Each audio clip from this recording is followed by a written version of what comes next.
Good Saturday afternoon, everybody. I hope you're having a fantastic fall day. Welcome once again to yet another meeting of the minds, a meeting of the brilliance that is the Nerd Council of Doom. And of course, I am Bill Sylvie, aka the Dungeon Delver. We have Yan Zhao, who is Yan Zhao, and the Dungeon Minister joining us here today.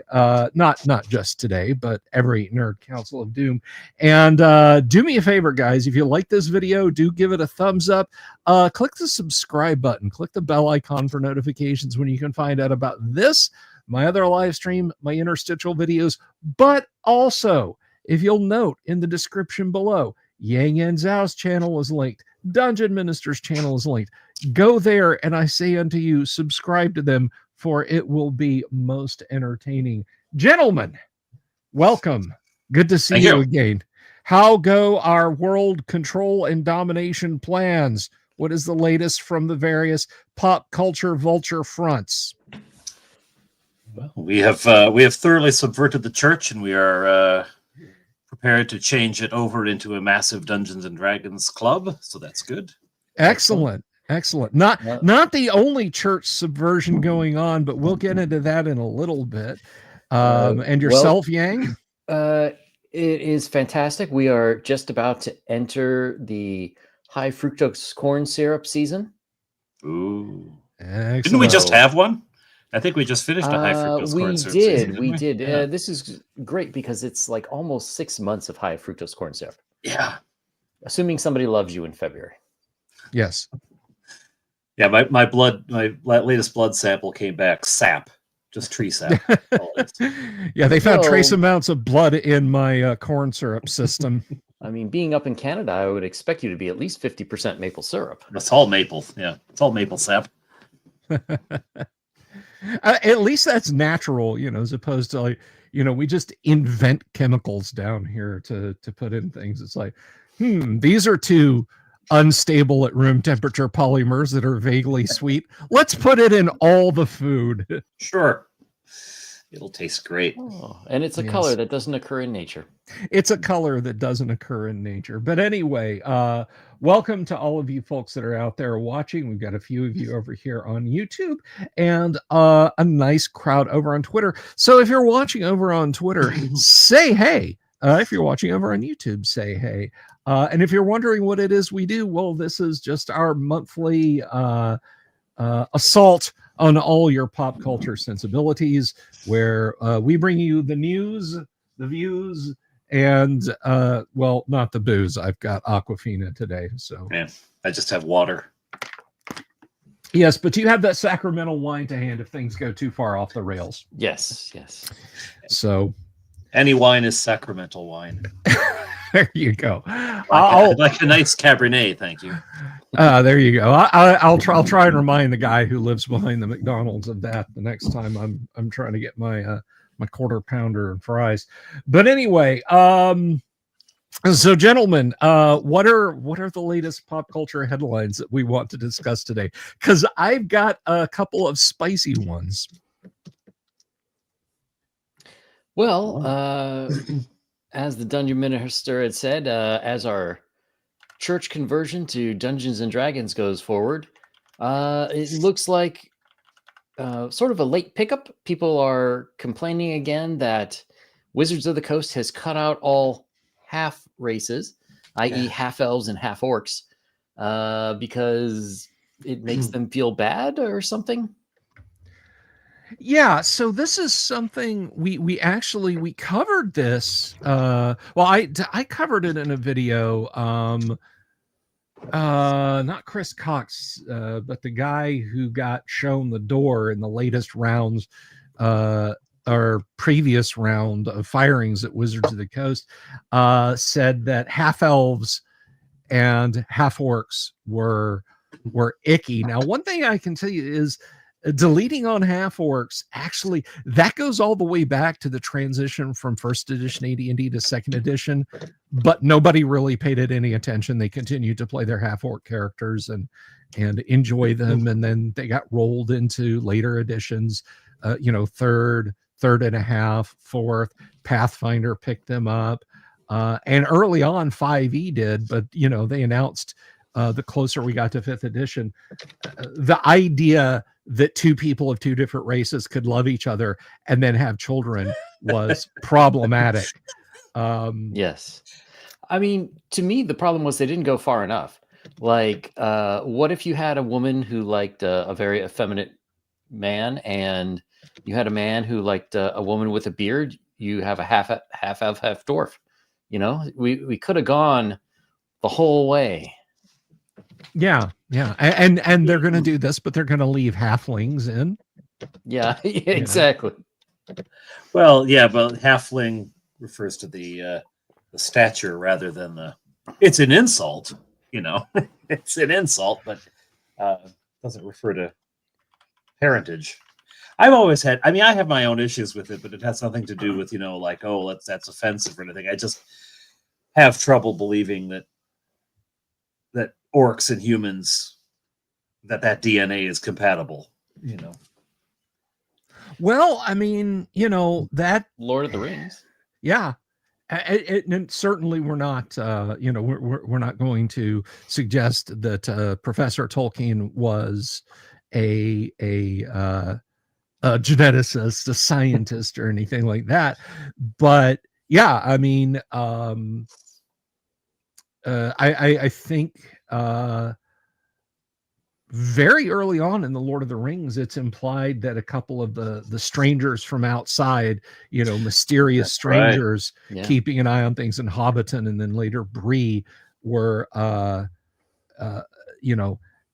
I believe the phrase Tolkien used, and somebody out there in the audience, please correct me, were some breed of Southrun. And then later it's implied that both Sauron and Saruman have been crossbreeding men and orcs. But this actually started to blow up. And I can share this, Yang, if you don't mind. Sure. This is, let's see, I got a lot of our tabs. Let me break this one out so we don't spoil anything. Where is it? This comes from Reason magazine, and this is actually back in 2003. But now, of course, they're leaning heavily into it because the stumbling 6th edition, which I talked about, sales for 6th edition are actually lower than they expected. But this is from Reason magazine, and if anyone wants, I can send you the link. Is Dungeons and Dragons eliminating, quote, inherently racist half-elves and half-orcs? By forcing mixed race characters to choose one or the other, the game is arguably doing something more problematic. And I agree wholeheartedly. I absolutely agree wholeheartedly. You talk about, you talk about, a rainbow of beautiful characters from all sorts of diverse backgrounds. One of Elrond's titles in the Lord of the Rings, which ostensibly D&D draws heavily from, is Elrond Half-Elven. So it follows that, yes, this is this is a shame. And Jeremy Crawford was who I was trying to think of, guys. But this was a statement back in 2003. 23? Yes, 2023. Okay. I never thought we'd reach a point in history where 2003 Dungeons and Dragons was based in old school, and yet here we are. Wizards of the Coast, the company that publishes the official materials for the role-playing game Dungeons and Dragons, is planning to eliminate the half-elf and half-orc races in forthcoming editions because, quote, the half construction is inherently racist, according to game designers. Frankly, we are not comfortable, and haven't been for years, with any of the options that start with a half, said Jeremy Crawford, a D&D rules designer at a virtual event last weekend. Of course, last weekend being April of 2023. Back when Wizards of the Coast was shooting themselves in the foot on a weekly basis. At least weekly. Now they've gone to about quarterly, Yeah, But monthly back to then, quarterly. monthly to quarterly. Back then, they were putting the ooh in oof. But anyway, then it just kind of outlines to play D&D, it's necessary to design a character, yada yada. We all know that. That's why you're here. But players can also make a character with mixed racial traits. Half elves are characters with one human parent and one elf. Half orcs are characters with one human parent and one orc parent. While it's possible to design other mixed characters, again, the official materials make it clear that everyone can do whatever they want. Apparently not so anymore. Those two combinations are the specifically listed one, and they have their own traits. Well, not anymore. According to several reports from D&D players who witnessed the event, official materials are dropping these classes, I think they probably mean races, due to concerns of inherent racism, which is mind-boggling. It's mind-boggling. Yeah, when you're drawing links between the fantasy world and the real world, and I think the problem is in the interpretation, not in the fantasy world. Yeah.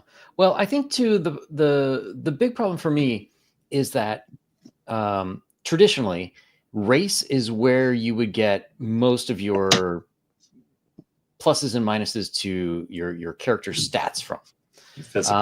So and that's been all the way back to Gary's version in 1974.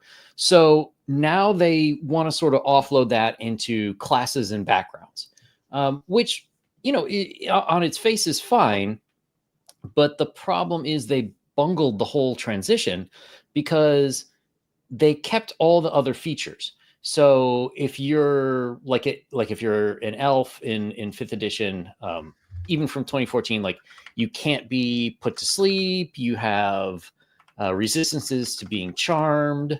You only need to meditate for 4 hours instead of actually sleeping. And then there's some other features. Well, they left all of those features, but they just got rid of the stat pluses and minuses. So it has completely made the game, like turned it on its head to where now it is more beneficial to play exotic races than it is to play like the normal standard races. So to quote from what was that movie? The Incredibles. When the younger son was told he couldn't use his super speed to win at school races. When everyone's special, no one's special. And that's sort of the place where we have ourselves. One of the great things that Gary did back in the original D&D was if you could play an elf or a dwarf or a halfling, and you would get certain bonuses, which would make you a lot less squishy than a normal human. However, they also came with huge minuses. Limitations, yeah. Yeah, so in 2024, I mean, and it worked fine even through the 2014 version. But in 2024, they wanted to get rid of all the minuses, but still give everybody the same pluses, which means like humans don't really have any pluses. There's no special ability to being them. There's no real minuses to like having flight or wings or tails or any of these other features. So like it just doesn't it makes the game very flat, very samey. Well, and I mean, and it stretches credulity to say that that a Goliath and a gnome can have the same strength score. I mean, I it's really and an 18 strength in a gnome is going to be the same thing as an 18 strength in a Goliath. It just like really, like well, how much really can you press when you're 2 feet tall or something? I once played a rock gnome barbarian for like a year. See, I think a strength score of 18. And I think that would be fun and a challenge if that gnome is among gnomes the big tough guy. Yeah. And then enters the world of humans, and then enters the world of orcs and everybody else, and realizes that, oh, back home I'm the big guy. Here, I'm a gnome. I think those things just well, it just makes physical sense. And that's some of the stuff that they could have done. They could have, back in the day, wasn't there a minus penalty to halfling and gnome strength? And I believe there was for female characters. Now, I understand why they're not going to do that to female characters these days, but you could certainly do that to the smaller races. Well, and the thing is, not only is it in terms of it making sense, but it also puts in a wrinkle, an extra playability, because just like if you roll up a character and you roll up one or two stats, or even all the stats are just lousy, you barely make prime requisite for a character category, but that makes it interesting, because you're not the wizard who knows everything. You're not the strong, tough fighter. You're the fighter who can barely lift a two-handed sword, and that could be a lot more fun. Sometimes it can be frustrating and people don't want to go there. Maybe you're like, no, I don't want to deal with that. That's too much of a penalty. But to have some limitations and to have some things that constrain actually bring out the character more. You can do more if you've got limitations, right? It just makes it more interesting. And that's one of the things that I've noticed for a lot of players, and what unfortunately removing the stats from the races contributes to. And that's very simply that I've seen so many people come up with characters who, like, 10 would be the low, would be their lowest stat, as opposed to like a median stat. And then also you have to have, like, I think for most classes in 5e, whatever your primary stat would be, they want that to be at least a 15 to start. Whereas, in my opinion, it could be or should be lower, like a lower limit to start playing with that character. Like where the prime requisites in Beckby are like 12. You've got to have at least a 12, or some of them are even 9. You can't be below a 9. You can't be into minus territory. You could be in the middle. But otherwise, this person probably wouldn't have done this job, right? They would have done something else. But yeah. I mean, I could understand for certain classes, like back in the day, to be a paladin, you had to have higher, and I think bard, you had to have higher stats in certain things. So I don't mind super classes, if you want to call them that. But I think for the average class, it shouldn't be that. I think some of that super class stuff was just because people playing bards became annoying, and someone was like, "No, we got to put a limit on that. We got a party. We got a party full of bards. No more bards." That no difference in 2024. Yeah, too many paladins.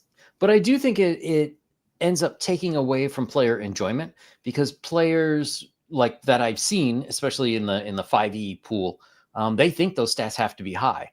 Yeah. So it's bad, and then once you get the bonuses from backgrounds and feats and whatnot, like, everything is super high.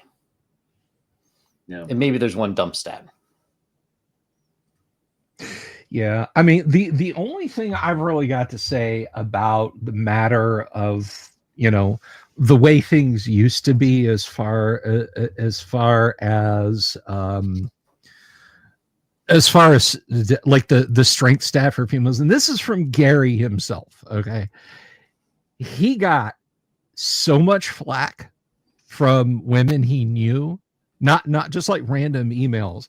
When he released the player's handbook, he said, I never used the strength rule. He did not go into any details. He said he had it demonstrated to him, the women's strength rule. And so he said, I just ignored it. I never used it. And a future version of D&D would not have had that in it. No. So make of that what you will. Wizards is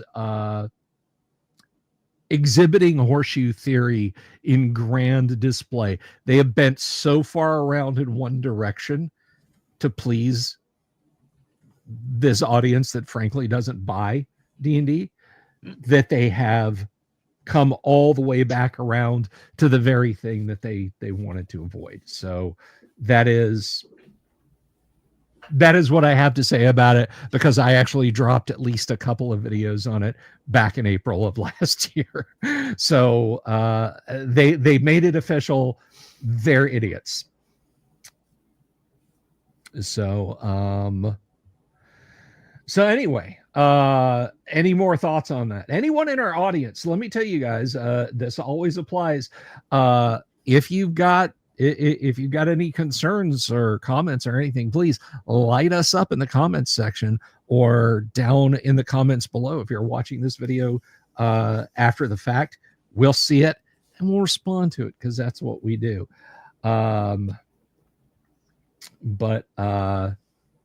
Now, this is an interesting take. What do you guys think of this? Elvin Made In says, I say for every negative, you should have a positive. As a female, don't mind female character being weaker, but she will be stronger in something else. A man, dexterity, charisma, or other stats. What do you guys think of that? Makes sense. Well, yeah, otherwise, yeah, especially charisma. There are things that the abandoning of bulk muscle is going to allow. You're going to be more flexible, more dexterous, right? You're going to have benefits in other ways. Sure. And I mean, I just think taking even the option out of players' hands. I mean, don't put them in modules, but taking the option out of players' hands to even include things in their game is just frankly absurd. It's absurd. But again, that's okay. Here's a cynical conspiracy theory. They're taking them out of the core books so they can release a supplement in 2 years that puts them back and charge another $45-$50. You know what? That tracks. That absolutely tracks. Wizards of the Coast has taken a big financial wallet because new D&D isn't selling as well, and they've said, oh, we're going to focus on the things that are the most profitable, while releasing a 6e Unearthed Arcana that adds back in all the things that they said that they were going to take out. Really, quite frankly, that tracks. Tasha's cauldron of everything else. Yeah. Yeah. Tasha's cauldron of everything else. I love it. I love it. Crimson Jester says, don't give them ideas. If they're watching, they're such self-hating, self-loathing people. They do. Yeah. Supposedly there are 3 pillars of tabletop role-playing games. You have role play, you have exploration, and combat. I would say that really there should be a 4th pillar, which is resource management. You have to decide what you're going to take with you and what you leave behind, via weight, via space, whatever. And to me, character creation is still resource management. You're deciding, like, okay, well, I'll accept this minus to get this bonus. I'll pick this thing over that thing. And that's what they mucked up with that. And then there's a whole different thing on the feats in 2024, which again, to me, just sort of like flatten the difference between character classes. So I think that's what went wrong. And, maybe that $50 supplement will, maybe be a good thing. I mean, how much longer can D&D last under the current crew? They had fantastic sales from like 2020 to 2023.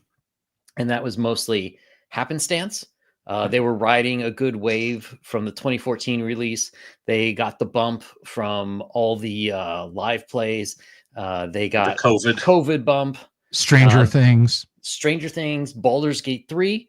So they were riding high, but now you don't really have any of those things, and they have to stand on their own merits. And basically the changes that they've been making to the game for the last 4 or so years have not been very good. No. So how much longer can it last? Hasbro is not doing that great overall. I'm pretty sure Magic the Gathering is down, so there's not a whole lot you can do. It's interesting you bring that up. I talked about this in the standalone video. Magic actually was the forefront of their most recently quarterly meeting. Mhm. They did not talk much about D&D at all. D&D was in the doghouse. D&D was very much in the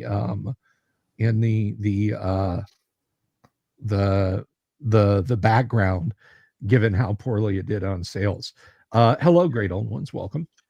Has Um, Wizards has now owned D&D for much longer than TSR ever did. which blows my mind. Yeah. You know, I mean, it's like having a favorite band and you look them up on Wikipedia and it's like, oh yeah, I love all these songs.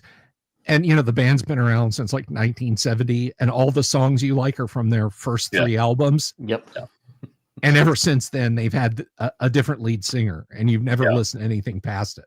And they've just been touring, singing all their old songs. Yeah, exactly. You know, it's like, how many, hands up, how many people knew Journey was still an active going band? I didn't know they were alive. Yeah. Oh, I would have guessed half of them were dead. Yeah, Yeah. Steve Perry left in 84, 85. But nobody wants to hear, and my apologies to whoever is lead singing for them, nobody wants to hear somebody who's not Steve Perry go out and belt out Separate Ways, World Apart. Nobody does. If Journey was playing in your town and you got excited about it and you looked them up online and found out Steve Perry wasn't with them, would you want to go hear whoever that guy is try and hit Steve Perry's notes? You wouldn't. You wouldn't. So that's, you know, that is where I think D&D is these days. And, you know, I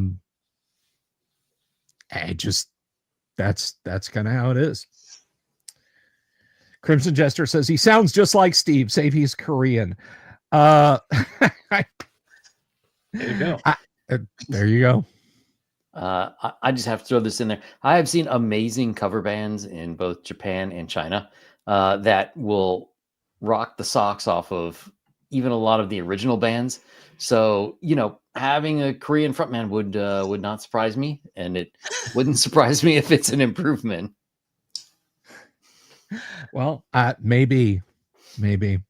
Well, one thing that Wizards of the Coast is clinging to like a tick is they are and really gonna drain it just like a tick is their success that they, and let's be 100% clear, it was Larian Studios, not Wizards of the Coast. Wizards just got all the damn money, had with Baldur's Gate 3. Yeah. And unto that, to go back out to that poor shriveled cow with bucket in hand, they are taking orders now. And I mention this now because, you know, if you have a family member who can stand being told on Christmas morning, hey, I pre-ordered you something. Here's the printout of the webpage showing your pre-order. Yeah. Merry Christmas. You'll get this in a few months. WizKids has got a set of miniatures for Baldur's Gate 3 coming out. This is on in stock, pre-order now. That's I got when I got my dragon. I ordered this in January of 2023 or 2024, and everybody who watches my show knows the saga of trying to get this thing in stock. But yeah, I ordered this in January of 2023 and I got it a month and a half ago.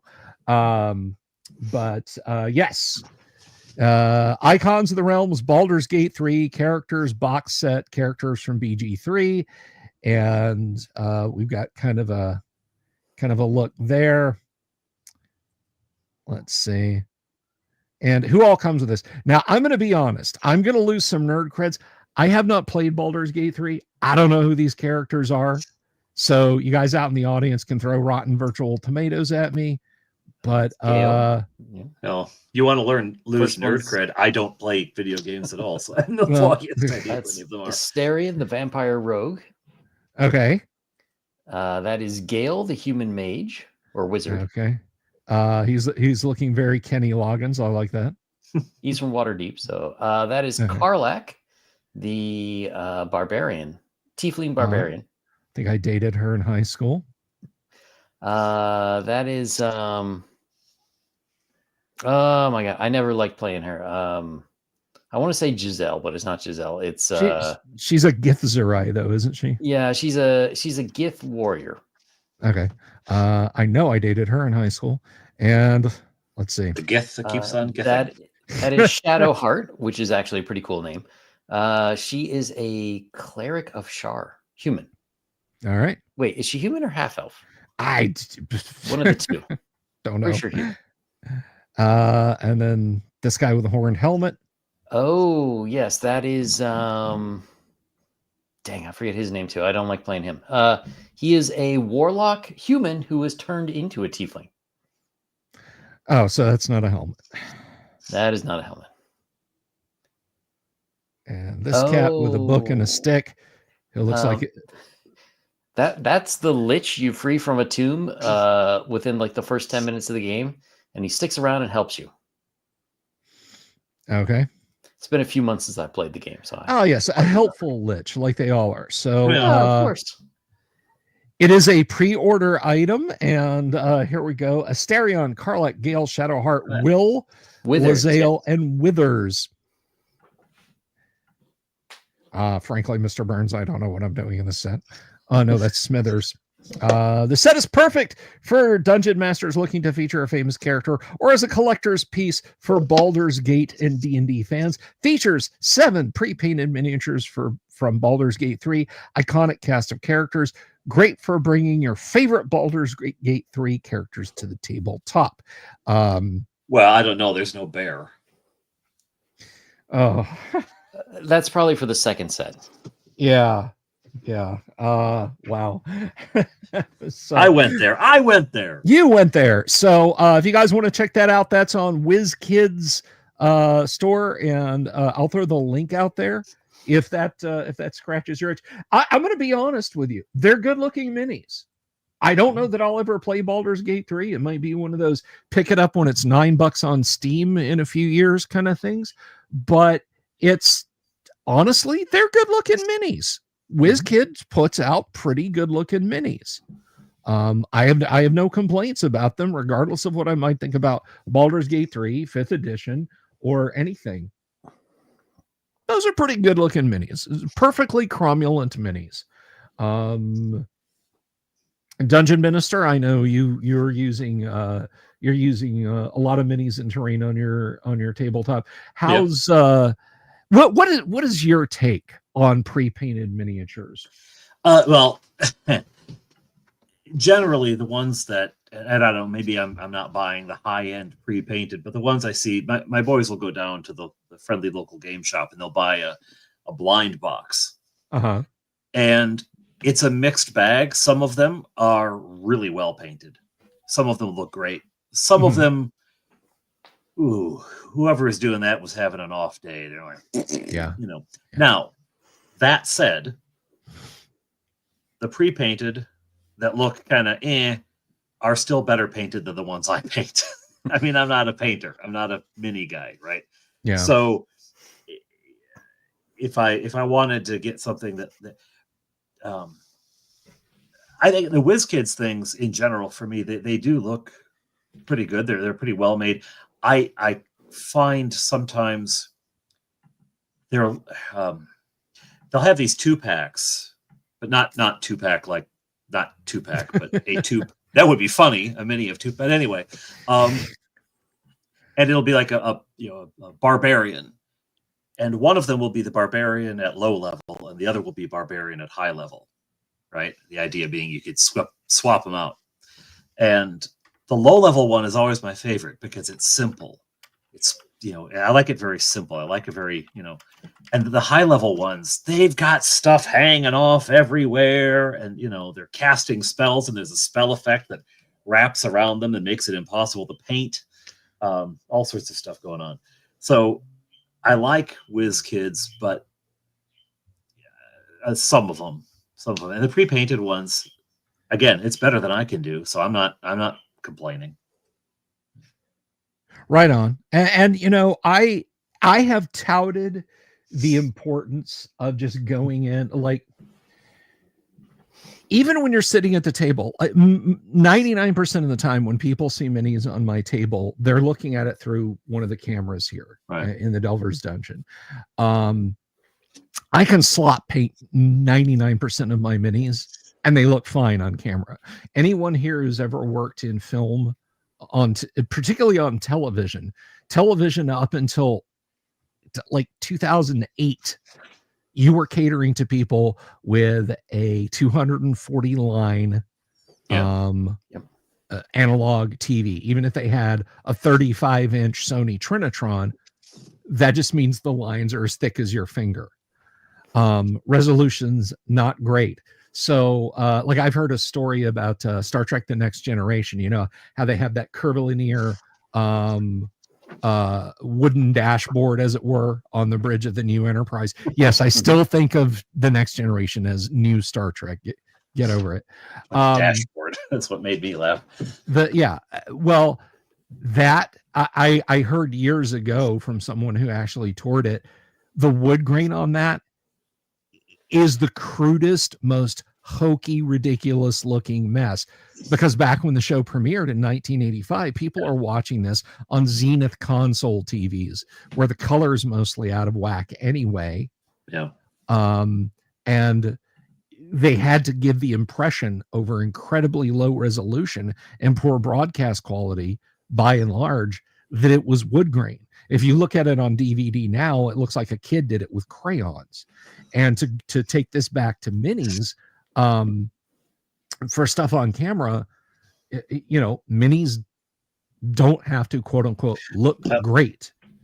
I would argue, for me, they have to look better than I can manage. It's because I'll paint something and I'll set it on the table and I'll think that looks pretty good, but then I'll take a picture of it to use in my video, and I you know, it occupies this much of the screen. It's like, oh, that looks awful. It looks like someone's been attacked. Yeah,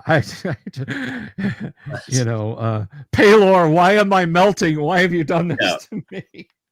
That's what. So I always, I've received minis from viewers, and it's like, oh, thank heavens, something that looks good.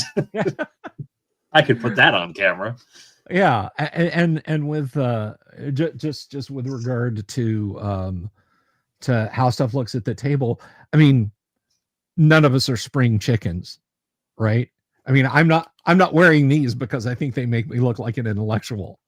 I've had LASIK. I can pick out individual craters on the moon, but when it comes to stuff at arm's length or thereabouts, I gotta have reading glasses.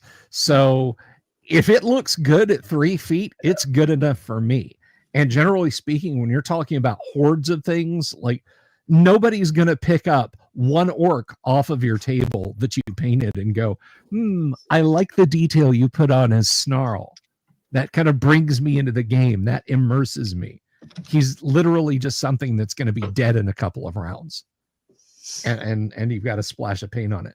So by and large, pre-painted minis are just fine. Now, I don't know if we've had this discussion, Yang, at least not on the show. Are you very much theater of the mind when you game? Are you minis, a combination of both? What do you do? That's a good question. I, of course, started off playing on the tabletop, but these days it's mostly online for me. So I haven't really done a whole lot. I do want to start another test group for my campaign guide next year, which is in person. But I'm waiting until I get a few more materials because I got a ton of like awesome battle maps. I like minis. I do not like the cost of minis. You know, Warhammer 40K is the route to poverty. Warhammer 401K. Yeah. Well, this is why I would point to Dirty Basement Terrain. Lawrence made a comment up about next level miniatures. They're dirt cheap. And really neat sculpts. You know, they don't have a huge line. There's not a vast selection, but they're always adding to it. And there's some pretty peculiar and interesting ones in there. Kind of neat. Now, when I was playing in-person games, I did, get minis, and then occasionally, if we had, one or two people missing, we might take a day off and paint minis instead. So that was always fun, and I enjoy it. But if you're the DM, that gets expensive real quick. Yeah, Mage's Musings uses these little paper, the Order of the Stick monster for every season, and they're kind of cute and fun. It's not a lot of wow factor, but they're fun, and they function very well.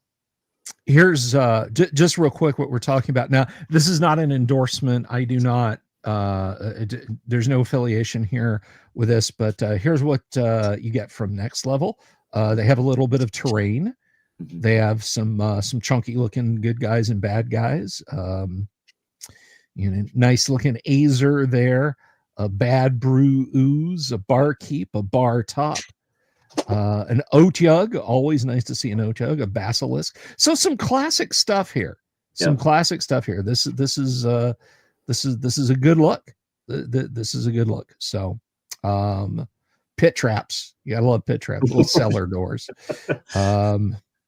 Those things always I find you can craft that so easily. I don't know why you'd buy a little cellar door, but and like with my Dwarven Forge terrain, like handcrafted stuff like that. I mean, print out a picture of a cellar door on your bubble jet, tape it or glue it to a piece of cardstock.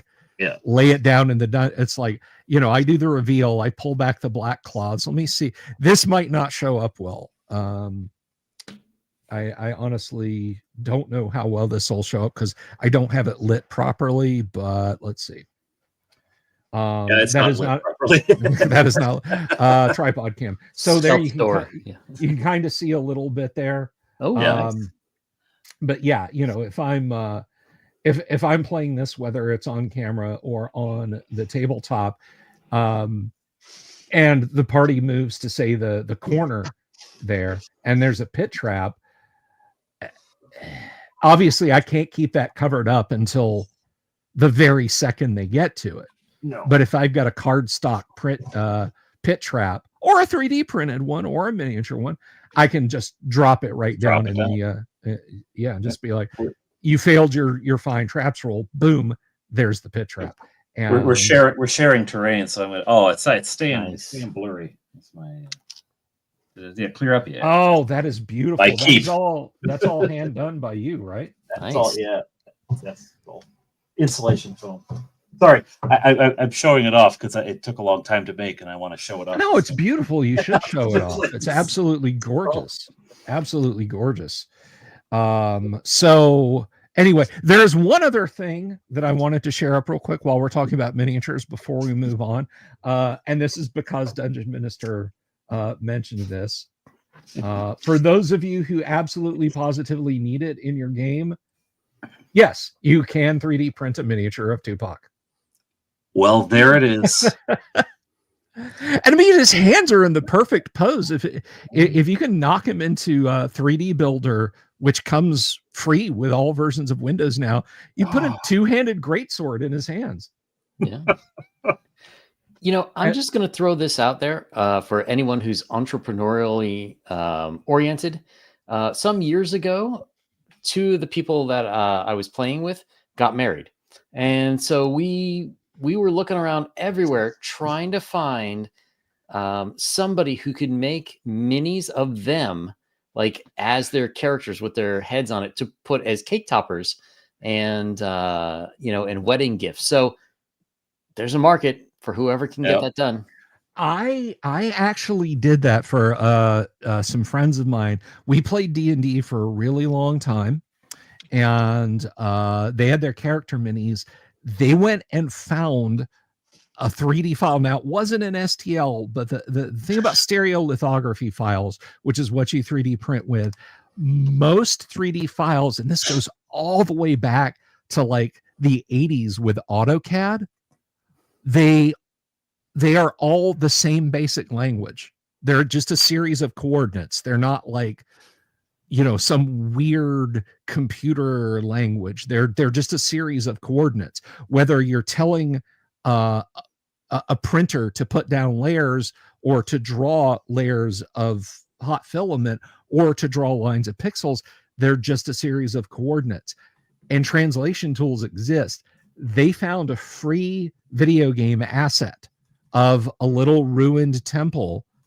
I 3D printed it on my filament printer and took their character minis, stuck some micro magnets in the bottoms, drilled out holes in the 3D model so they would stay put. And even the dog, they went and got a I think it was Westphalia Miniatures had animal companions.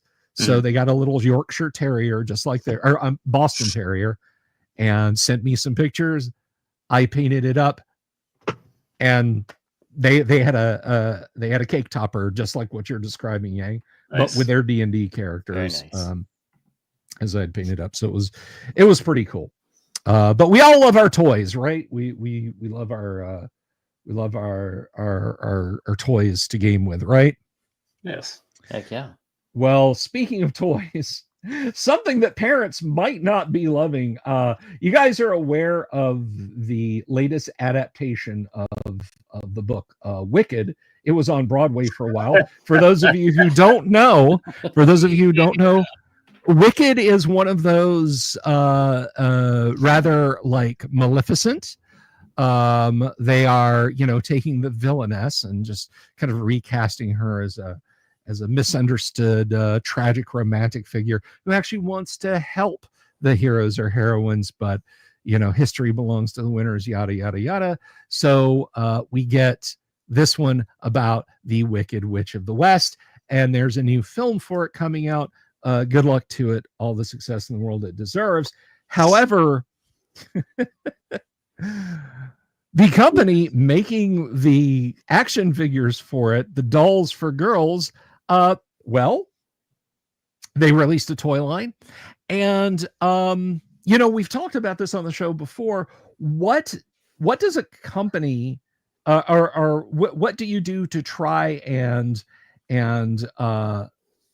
keep kids interested? You have to tie in modern kids' interests with physical toys these days. So you put QR codes, right? You maybe include a flash drive that's got some stuff they can do on the PC, or you link to a website. So with a movie like Wicked, you would think they would secure a website and put that URL on the box.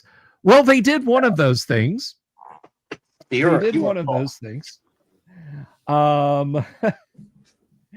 So Mattel, and I'm not going to say the URL because I'm not going to get us doinked by YouTube here. Well, you can see videos of doinking if you go. Yeah. Yes. Remember, he's the dungeon minister. He's the one who's supposed to keep us on the straight and narrow on this show. What do you think I hear in the confessional? Oh, yeah. Last night, I put a slice of bread down my bra. Once again, weird, but not a sin. So, yes, the Mattel Barbie-sized dolls for the movie Wicked included the movietitle.com on their packaging.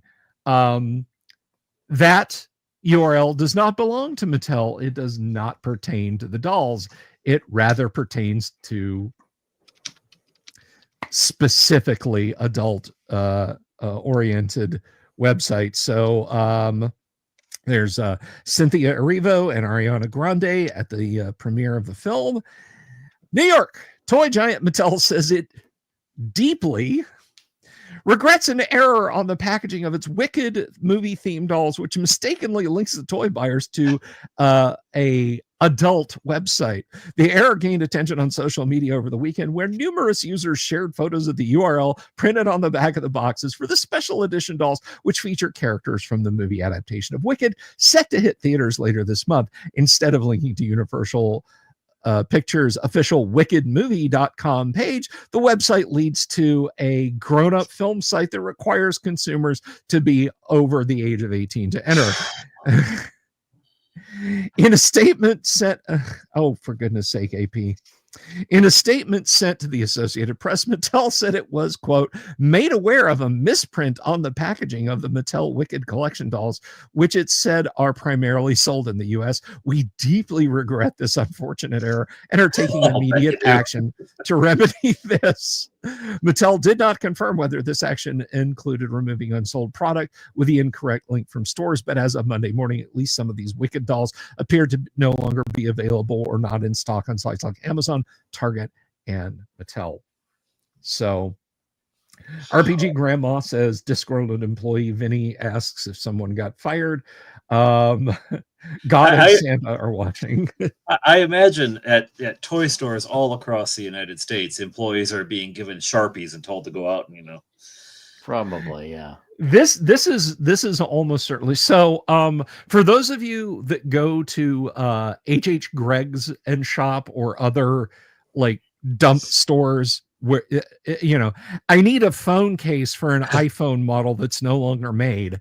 Right. I'll go to H.H. Gregg or Bell's or wherever. That's where you can find these. The one net positive I will say from this is that in 20 years at a toy fair, these things are gonna fetch so much money. Yeah. So not having young kids myself, and I believe the Dungeon Delvers kids are older. Dungeon Minister, do young kids play with toys much anymore? Mine do, but then we don't have video games and computers. Like we have a computer for schoolwork, but we don't. And they have lately. They've discovered, or not discovered. We've known about it for years. But there's a coding program called Scratch. Oh, and they code their own little video games and make them, and they're silly and fun. But because we don't have any of the other, that's their option. They're outside right now with their Nerf guns, staging some sort of battle to end all wars. I mean, no, they do. If I pan this camera that way and turn the blur off, you'd see just a mess of toys, Lego, lots of Lego. I mean, it seems, I know kids play with toys, but it just seems to me that there aren't like the brands like there were when we were kids back in the 80s. I noticed you had a post about G.I. Joe toys the other day. Yeah. And that was the day. Like, we had G.I. Joe, Transformers, any number of off brands. Well, remember though, in the 80s, the cartoon to toy pipeline, that was, there would be the Inhumanoids, Mask, Visionaries. I mean, every 3 minutes there was a new cartoon, and they were all the same. They had all the same voice actors. The guy who, I can't remember the fellow's name who did Starscream, but he was everybody, every bad guy. That was him. And the Thundercats, Silverhawks, Tiger Sharks, same show, same premise, a team. They're kind of, it was all the same formula, but they just cranked it out like sausages, right? And it flooded the toy aisles. It was now brilliant. I'm going to say this. Do you know who you have to thank for that? For the great 80s toy boom?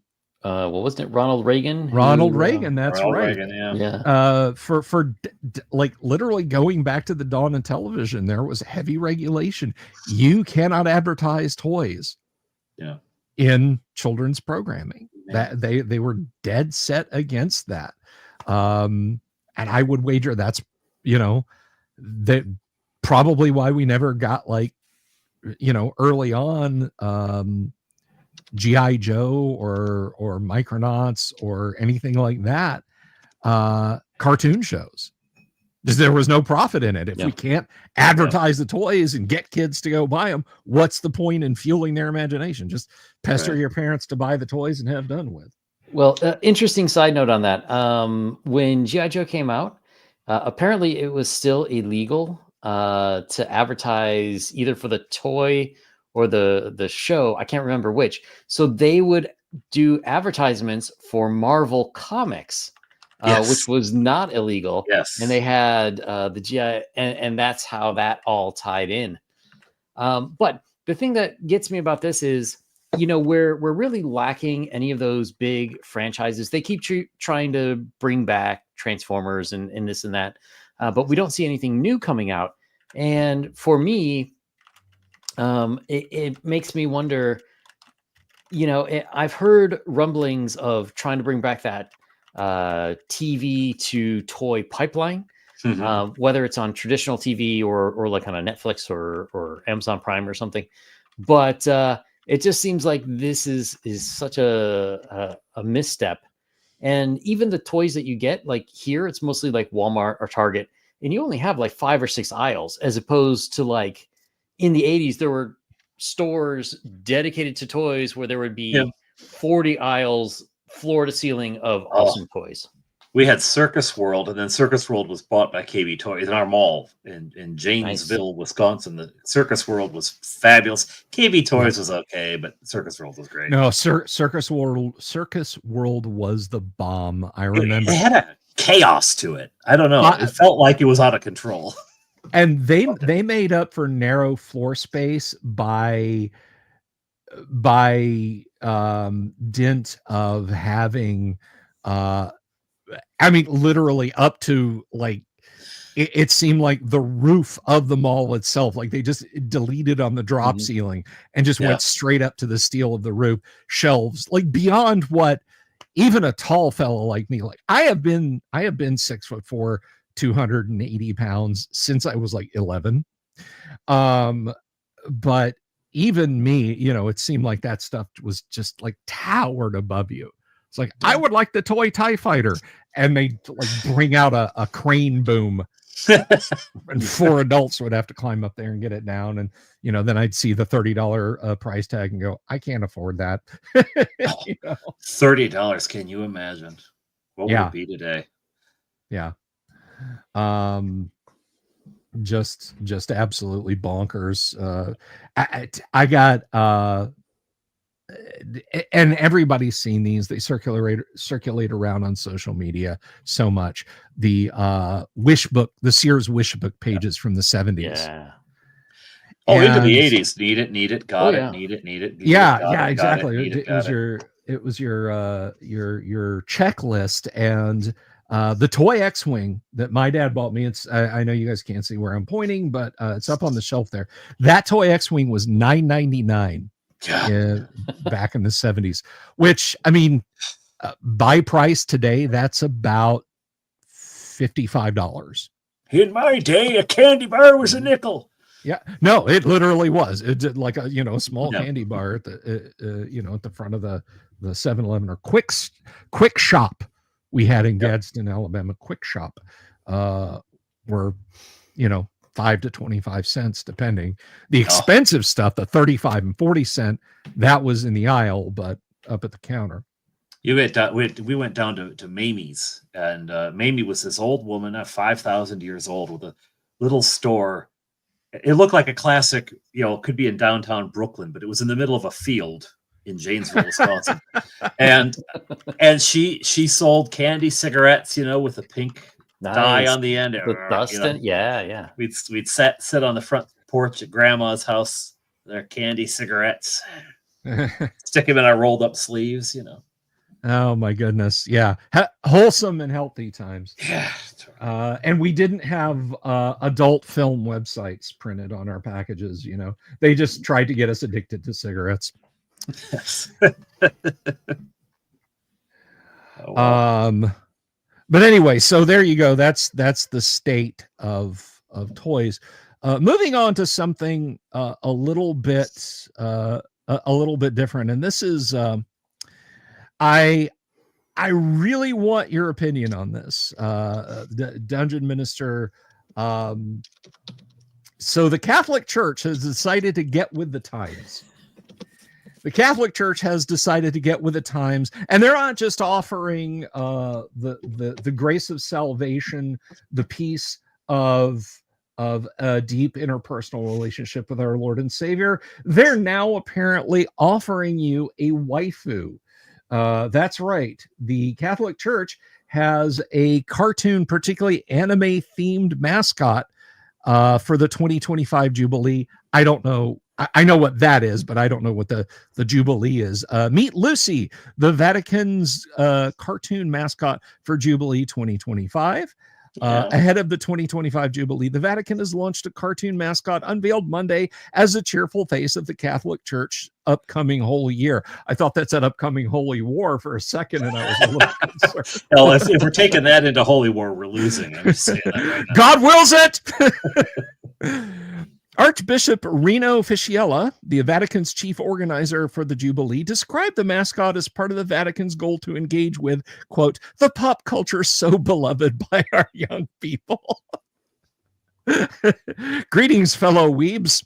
Yeah. The mascot will debut this week at the Lucca Comics and Games, Italy's celebrated convention for all things comics, video games, and fantasy, where the Vatican's Dicastery for Evangelization will host a space dicastery. I thought that was where dice got made. Will host a space dedicated to Lucy and friends. Or is that Luca? I don't know. Luce. Okay.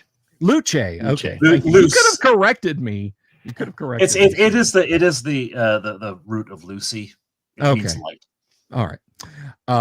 It will be the first time the Vatican dicastery participates in a comics convention.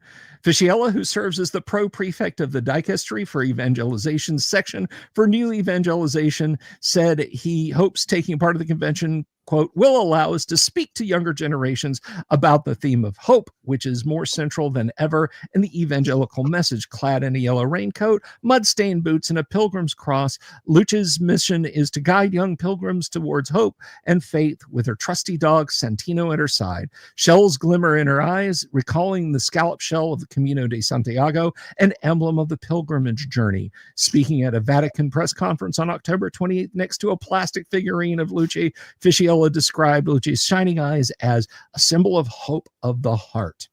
Luce, he said, will also be the face of the Holy Seas Pavilion at Expo 2025 in Osaka, Japan, where she will represent the Vatican's pavilion theme, Beauty Brings Hope, alongside Caravaggio's The Entombment of Christ, a painting that will temporarily be on loan from the Vatican Museum for the Expo. That's an interesting combination. Yeah. Caravaggio and an anime character. That's good. Yes. Pretty wide. Simone Legno, the Italian co-founder of the pop culture branded Tokidoki, designated Luce and her pilgrim friends, Finn, Zin, and Sky, each outfitted in bright colored jackets. And there you got her yellow sailor's raincoat is a nod to both the Vatican flag and to journeying through life's storms. The mascot's muddy boots represent a long and difficult journey, while our staff symbolizes the pilgrimage towards eternity. Legno, who admitted a lifelong love for Japanese pop culture, said he hopes that Luce can represent the sentiments that resonate in the hearts of the younger generations. We get it. We get it. Younger generations. Gotcha. But it just kind of goes on detailing some of the information. So, Padre, what do you think? It's just the same thing as the old Gumby cartoon, right? I mean, those were right. Little morality plays done in clay. It's simply a little cute character to engage kids and teach them. We had, when our boys were young, we had a series of videos. It was Brother Francis, and it's Roman Catholic, but we sort of, glossed over the things that were specifically Roman Catholic because we're Anglican. And that's all it is. And they happen to be using anime because it's wildly popular. I don't quite get it because those eyes creep me right out. I've never found the anime thing. Join us. The seashells isn't. It's the pill-shaped, huge. That's disturbing. But yeah, they're just using it's St. Paul, right? I became all things to all people, so I'm going to speak to people who like anime. I'm going to use anime to do it. Girl needs to clean her boots, but it does show that she's actually done some walking. The Camino is a famous pilgrimage route that goes along the Pyrenees, the mountains, and really rugged.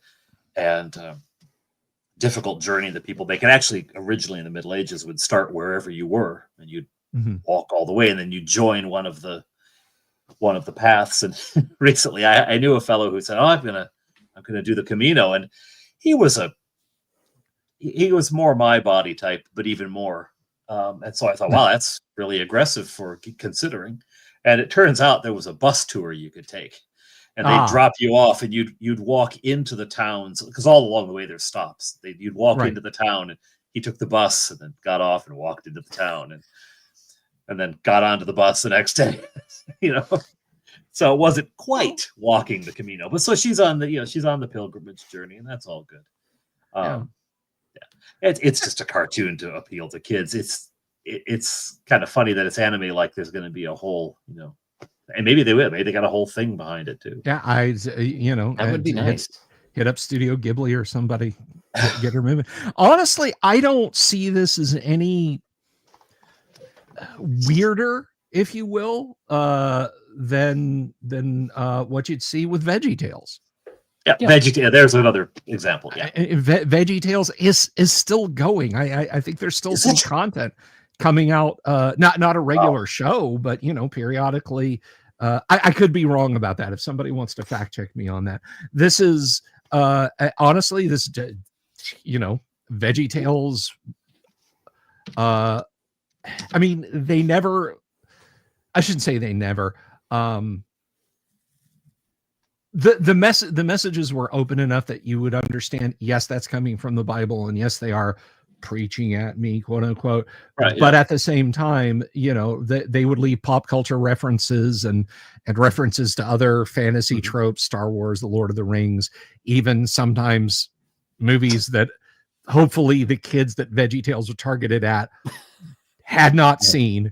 It's like when you see a Reservoir Dogs reference in VeggieTales, yes, it gives one pause. It gives one pause. I just stared at the screen of another, just the same kind of thing. This is what. Let's see. Yes, and well, this is my problem. My only problem with it is like. I'm sure this guy is very holy and on the fast track to heaven. But he looks like he would be offering kids candy out of a windowless van. He looks like if you called The Exorcist, he'd be the priest that objected to his presence. Yeah. This is in the movie The Nun. That's just one of the characters, I think. Yeah. God bless. So I mean, I think you're right. I think it would be fantastic if they actually made some kind of manga series for kids, which was these kids traveling around, doing adventures, and they had religious principles. Lord knows the Catholic Church should have enough money to produce something like that. We've been for probably almost 10 years now with such like a deluge of filth in the area of children's entertainment and just really poor morals. It would be nice to have something that that is like you would actually be happy to have your kids watching. Yeah. That being said, I don't have a whole lot of faith that that's what's going to happen. And my only real problem with this is that it's kind of like half baked, Well, it's an inkling of an idea, but it's not fully fleshed out. It's not follow through. It's like, oh, this is cool. We'll do something cool. Like this guy reminds me of Steve Buscemi, where he's like, hey, fellow kids. Yeah. How are you? These really remind me, both the sort of presentation of them and the actual style of the fig. It really reminds me of the mascots for the Olympics. Yes. Every year they've got some mascot. This looks like it was designed by that committee. Yes. And the thing is, I know that the Catholic Church does have like a media platform. Oh gosh, and they've got like nuns giving talks, and they've got various masses that are televised, especially from the Vatican and whatnot. But, really getting the message out to a younger generation who has parents who probably aren't going to church. In general, they're not being read Bible stories. They're not going to Bible school. So getting them familiar with, the tenets of Christianity, so that when they are old enough, it's not going to be like, oh, what's this stuff? They'll have that background to where, maybe it would be easier for them to get into some flavor of Christianity, or at least have like a moral foundation of, sort of being able to think through what's right and what's wrong, Right. and for what reason. Well, there's been all sorts of stuff. This is the one that that my boys watched when they were little, right? And it's a friendly. He's this monk who sings little songs and teaches little things about church life and about the structure of the mass and about baptism and all this stuff. And they're lighthearted, and there's a little bird that keeps getting into trouble and things like that. It's just, so there's all sorts of stuff. But this is a private company. I don't know if the Lucia thing is directly through the Vatican. It sounds like it's not. It sounds like it's something that they're kind of grabbing onto. The way I interpreted it is that the Vatican commissioned that company to do it for the Jubilee. Oh, very good. Well, so it is very akin to like the Olympics mascots. Yeah. Now it has that vibe. It has that look. I will point this out, just because this happens all the time. So if you want to have Luce and Tupac in your D&D game at the same time, they probably would have a lot to say to each other. You are in luck, because yes, Nice. Cults 3D has an STL file you can download. You can print that at any size. Somebody was saying, Wheeling Dragon, you want to figure it, download it, send off to your local library, or even somebody, I think PCB Way does bespoke 3D prints. Knock one out. Why wait for the rush at the toy store? Go and get your get yourself a Lucci the Vatican mascot 3D prints right there. But I think in the overall, like the other things that we've been talking about, I think it's a net positive. Even the people who are ooked out about it or whatever, it's for kids. Yeah, it's something that the little ones can enjoy. Body pillow. Let's hope not. Okay, that no padded mouse pads, no body pillows. No. The other thing that struck me in that article is that they said it's going to be unveiled or like featured in some sort of presentation in Osaka in 2025. Yes. That to me was very interesting, considering most Japanese people think Christianity is a horrible cult, a dangerous cult, and they're scared of it. And if you know the history of Japan and its history with Christian missionaries, they were all wiped out pretty much, and you had to be a secret Christian for hundreds of years. So I thought that was very interesting. Well, but there you go. That's right where the church goes, right? Like, well, hopefully into the teeth of apostasy, right? We're certainly not making any inroads in North America. Oh, unfortunately, yeah. Might as well go somewhere where there's actual hostility, because that's at least you can deal with. Yeah. Well. So there you go, guys, and I hope you're quite welcome, Wheeling Dragon. If you get one 3D printed up, or you 3D print it yourself, or whatever you do, and you get her painted up, you got to send me pictures. I'll show them here on the show. Anyway, so any more thoughts on that, gentlemen? I think we pretty much chewed all the flavor out of that one. But this is something, speaking of flavor being gone out of something. No. I bet I know where we're going. Speaking of flavor being gone.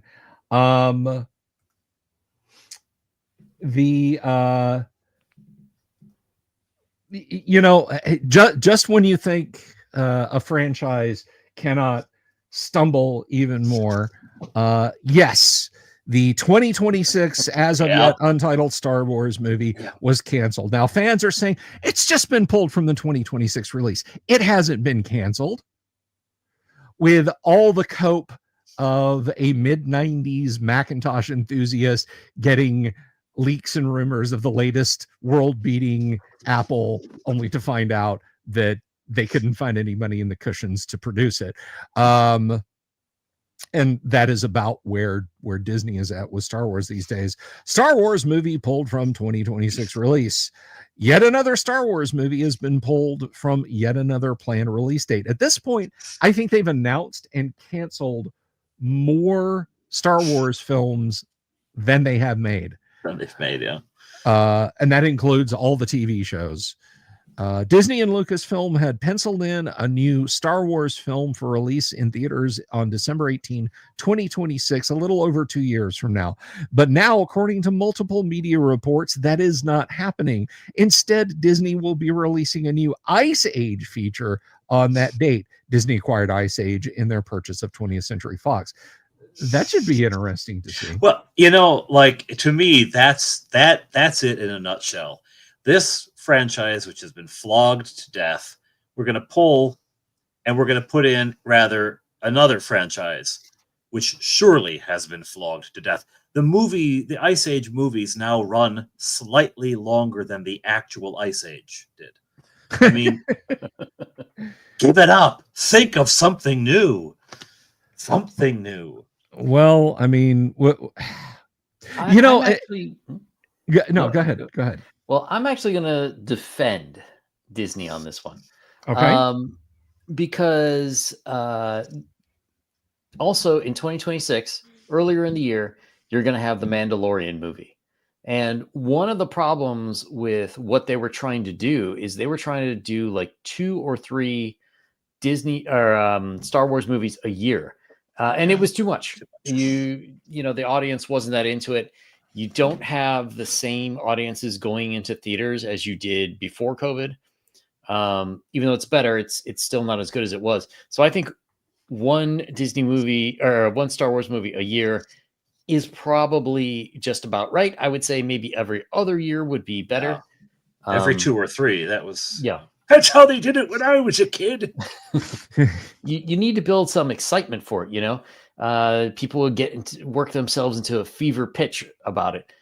You can have all sorts of other Star Wars products that you put on Disney Plus, make them like 1-hour TV shows or whatnot. But if you want a movie, if you want that real cinematic experience, you just can't have it once a year or multiple times a year. I mean, and I remember it felt like nowadays 3 years between a movie and its sequel is like, okay, that's a little long, but that seems average. When I was a kid, the gap between 1977 and 1980, that was like eternity. That's because you were a kid. Exactly. When you're 7 years old, 3 years represents a little more or a little less than half of your entire life. But I say let's ferment a little bit more. They've screwed up so much. And honestly, just with regard to the Ice Age side of it, if I could address that for a second, with regard to the Ice Age side of things, that's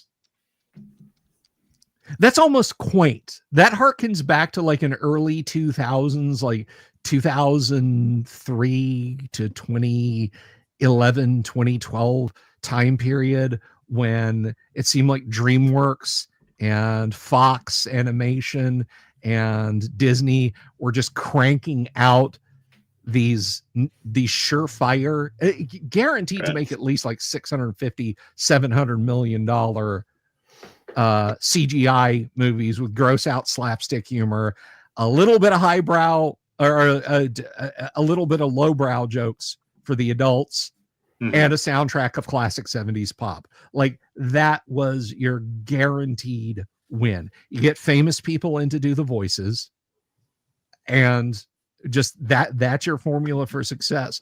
So another Ice Age movie, which of course will feature Ray Romano and Dennis Leary, and Well, it's good for Ray Romano to get some work.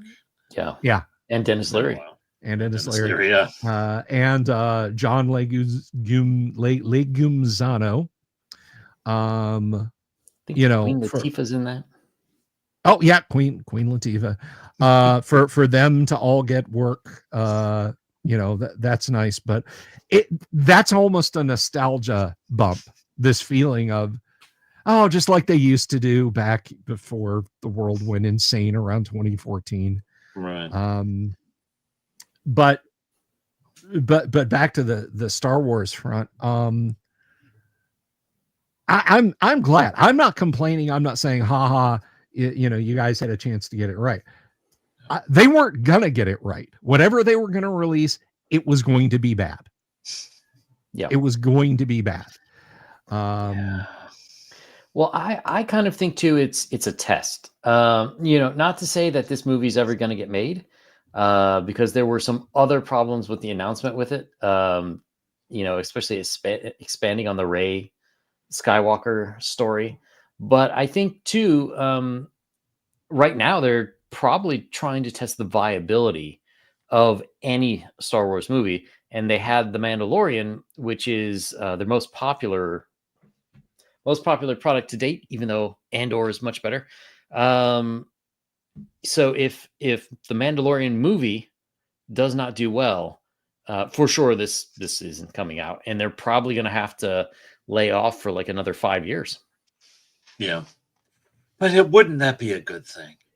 Like, go back and get some ideas. You know, go back and spend a few years scribbling away. You know, just I mean, part of the you know there are people there. So Jon Favreau is doing the Mandalorian movie, and generally the stuff he does turns out great because he actually likes it and respects the story.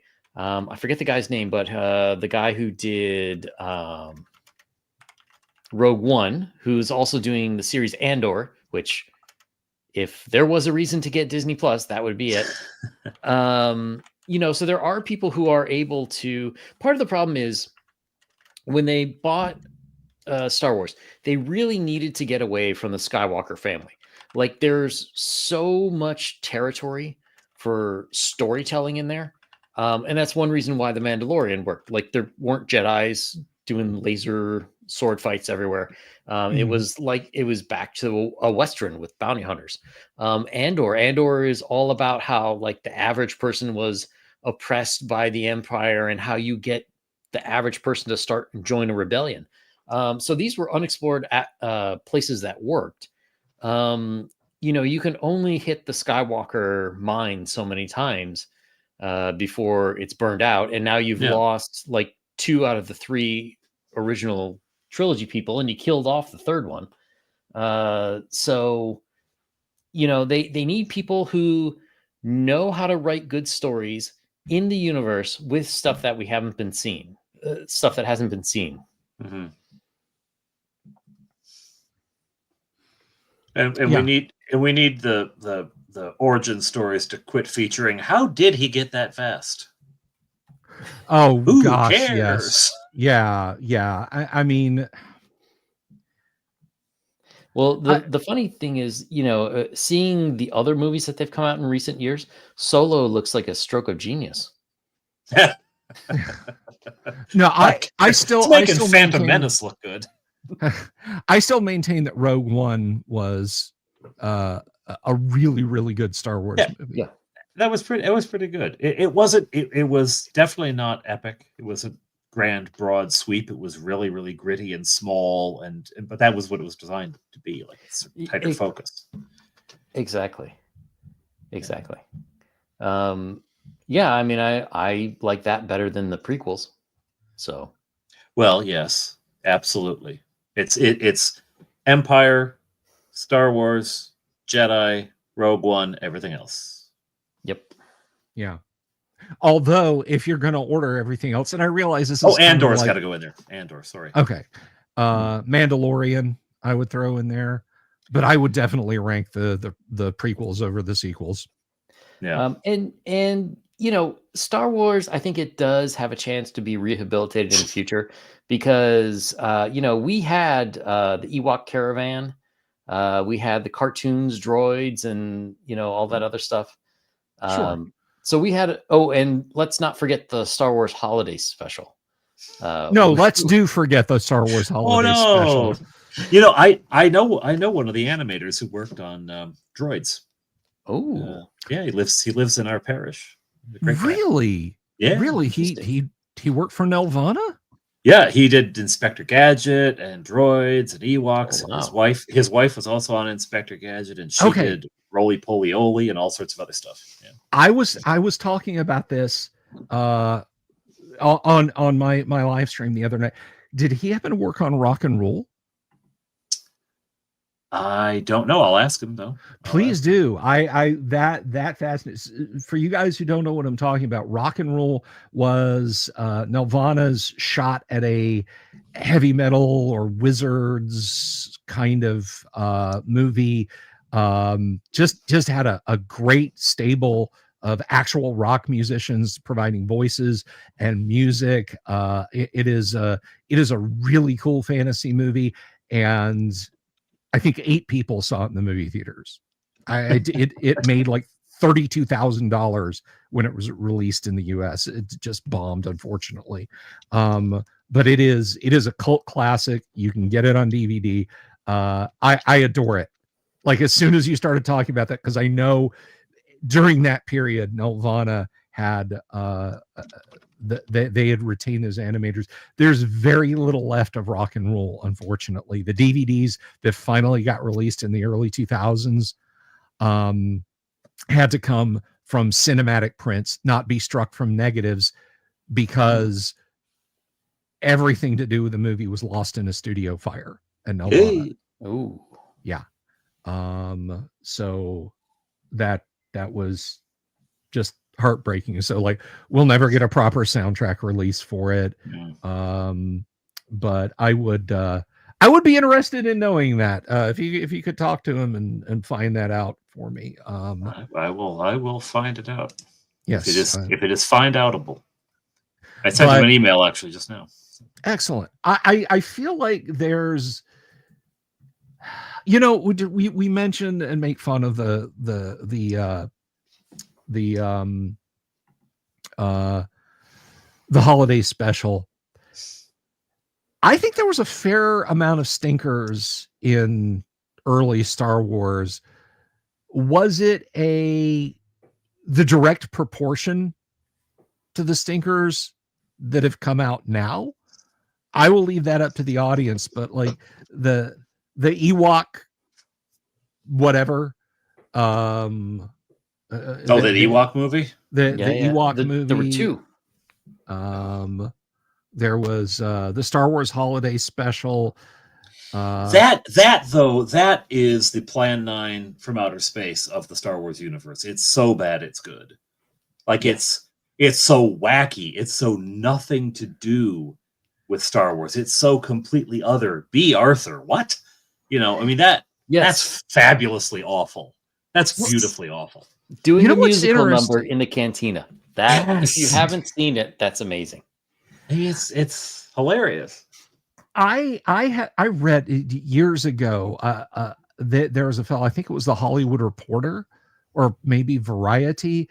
Basically, there was a fellow, God bless him, he and his team found out just how that happened, how the Star Wars holiday special happened. And it actually started fairly reasonable. Oh, they always do. It began with a fairly reasonable approach.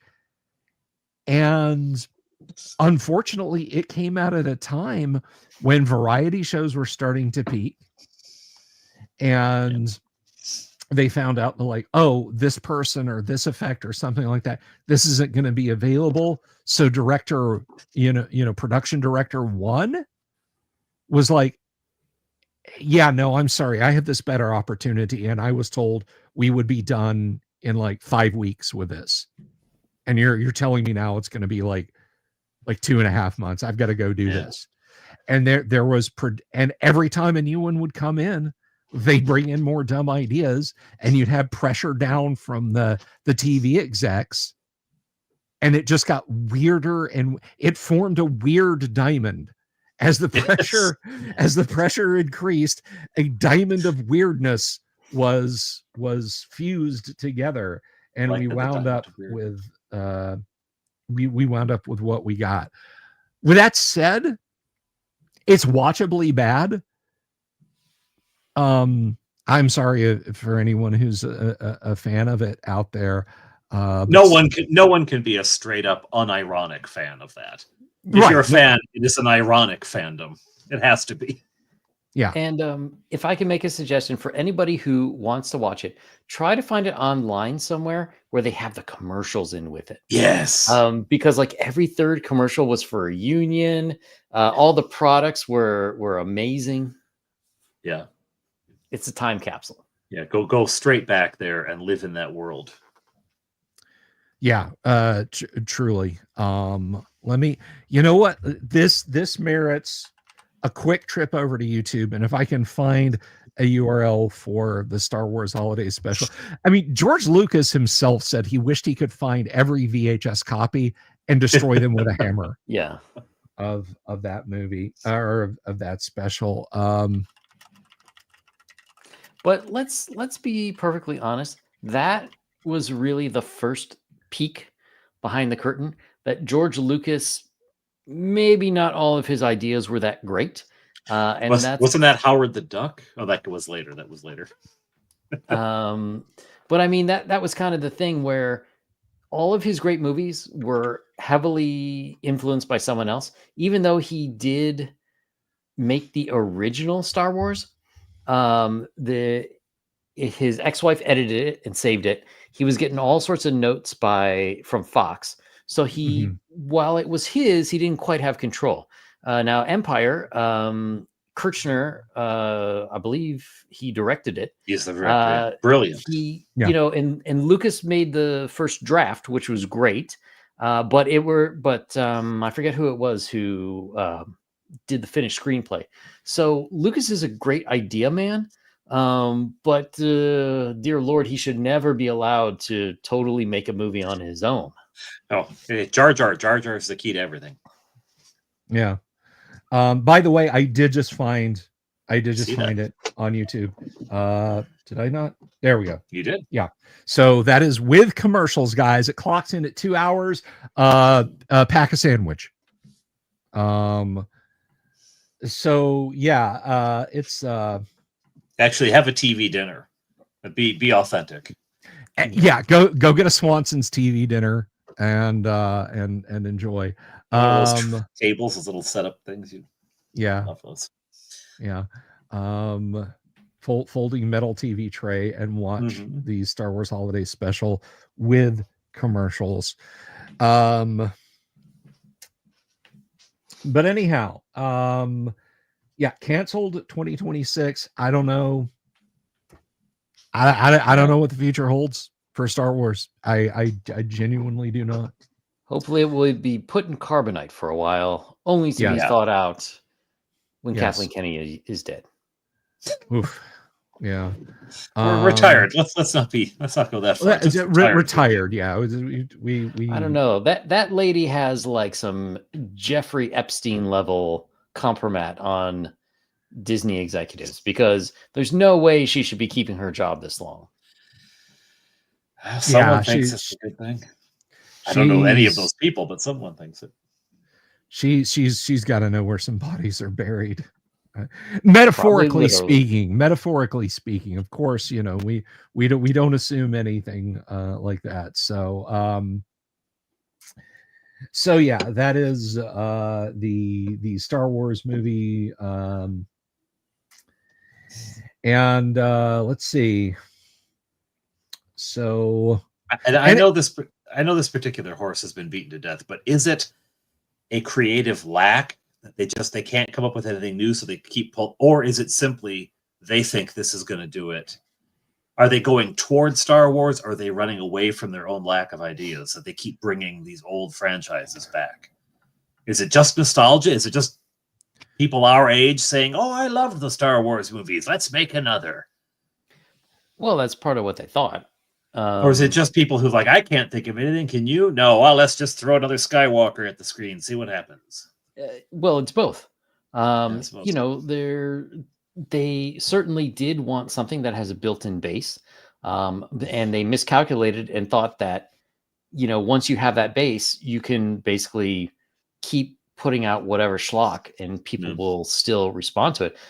We could look at Wizards of the Coast. We could look at Mattel. We could look at, you know, any number of companies. But the problem is you get that opportunity once. You know, you can put out a bad movie, like an incompetent and offensive movie, offensive to the audience movie.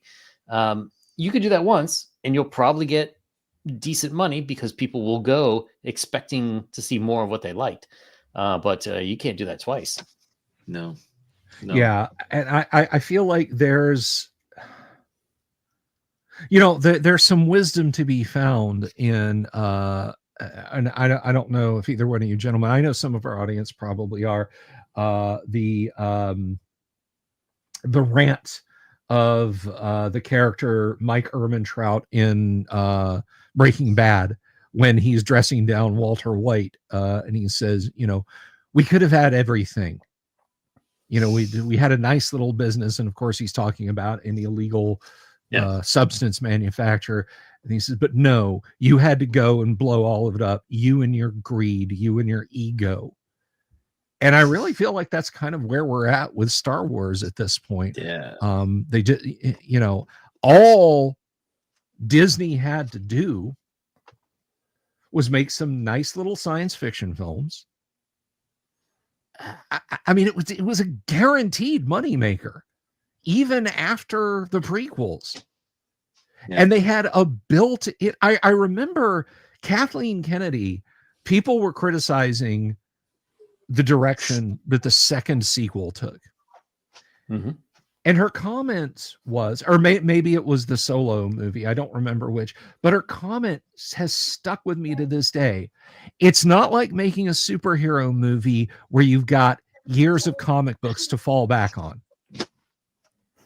Star Wars had a comic book series.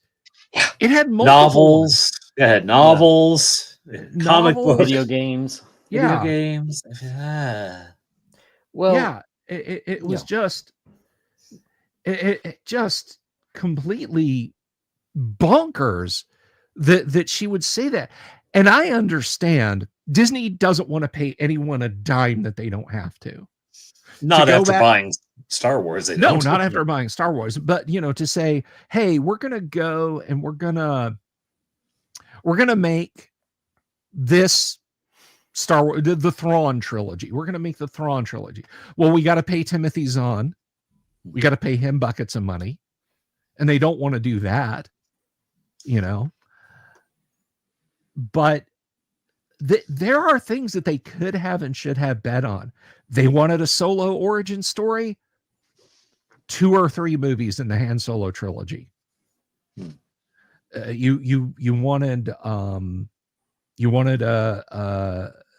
there were 3 Lando Calrissian books published around the same time. You could have gotten 3 Lando Calrissian movies. I feel like I'm talking in circles here, guys. Yeah. Somebody play me off the stage, please. Well, I mean, part of the problem too is they hired people because of ideological bent as opposed to skill and recognition.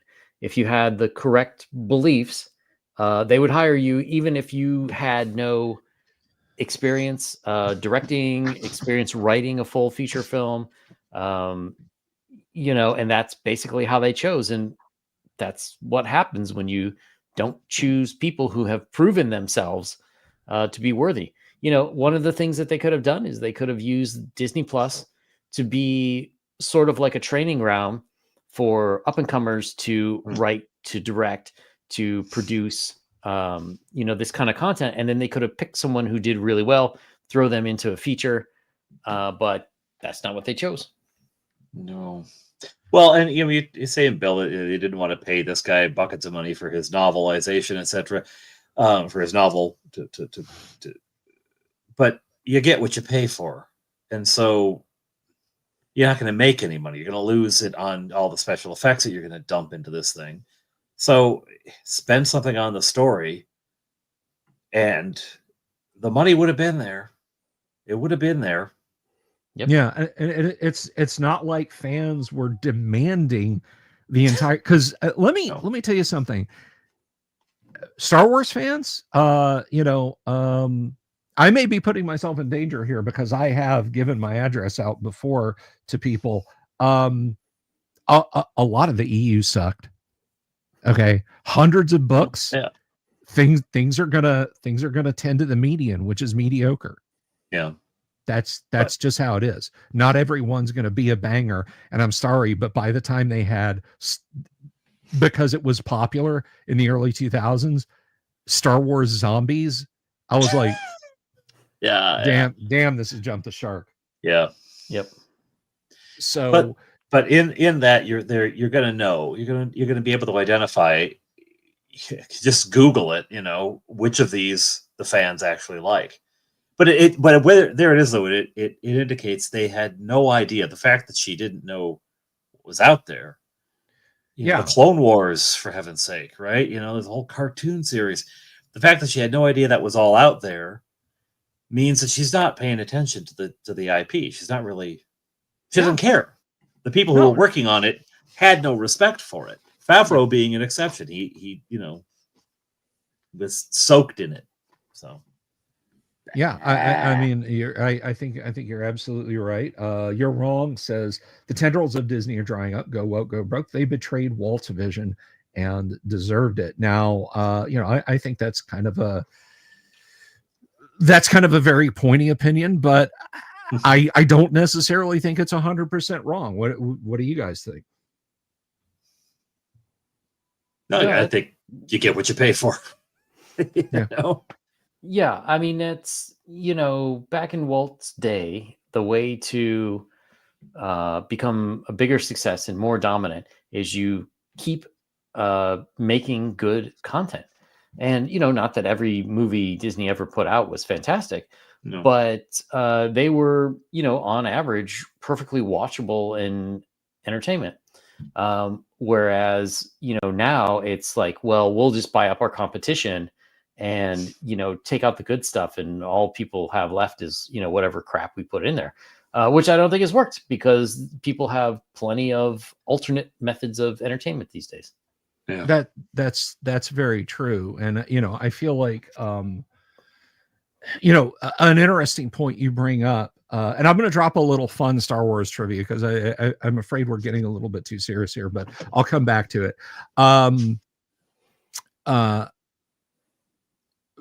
I think people tend to shut out, or maybe they just didn't know. There was a stretch from the mid-late 1960s to the late 1970s. Guys, not to put too fine a point on it, Disney sucked. Oh, beyond that, Black Cauldron was dreadful. Their live action movies, granted, they launched Kurt Russell's career, but holy crap, you cannot tell me that Gus the football mule or the computer wore tennis shoes or any of those were anything but absolutely wretched. The Apple Dumpling Gang rides again. That surely will stand tall in Disney's legendarum of great cinema. Not. But I am going to this is a fun piece of Disney and Star Wars related trivia. How many of my fellow council members have ever seen One of Our Dinosaurs is Missing, a 1960s Disney movie? Either one of you gentlemen? I don't think so. Okay. No. One of Our Dinosaurs is Missing is kind of a ridiculous movie, like most of Disney's live action ones were.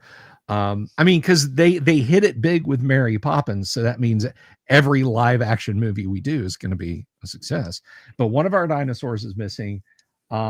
Featured a full-sized, I can't remember, is it plesiosaur or a brontosaurus? I'm sorry, I'm a Gen Xer. It's not a brachiosaur, it's a brontosaurus. Okay. Skeleton in it that was owned fully by Disney. To show the bleakness and the utter hostility of the Tatooine desert, there's a shot, a long shot of 3PO walking through the desert, and there is a skeleton lying in the sand behind him. That is their skeleton. They just took the limbs and rib cage off of it, so it's just the spine and the skull lying there. They rented that from Disney for like just like a song, probably just a couple $1,000 for a couple of days of shooting.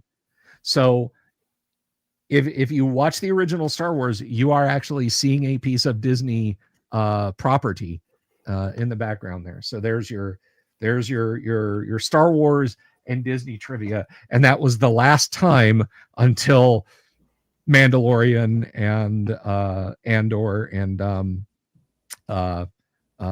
Rogue One that Disney did anything good with Star Wars. And Oof. now you know. Well, the ride was pretty cool. Okay, but to be honest, Star Tours, that was that was built to Lucas spec by the Imagineers, right? They had to get it. George shot all the, or ILM, I should say, under George's direction, shot all the film for it now. So, and they did something just kind of dumb with that. I haven't been on Star Tours in well over a decade now. And it used to be, so if you've never been to Disney and you don't know about Star Tours, I think you can watch on YouTube. Somebody's got probably the whole thing uploaded. But the premise of Star Tours is that you are going on a vacation in the Star Wars galaxy. You wait in line to board your galactic Star Cruiser shuttle, and you get in, and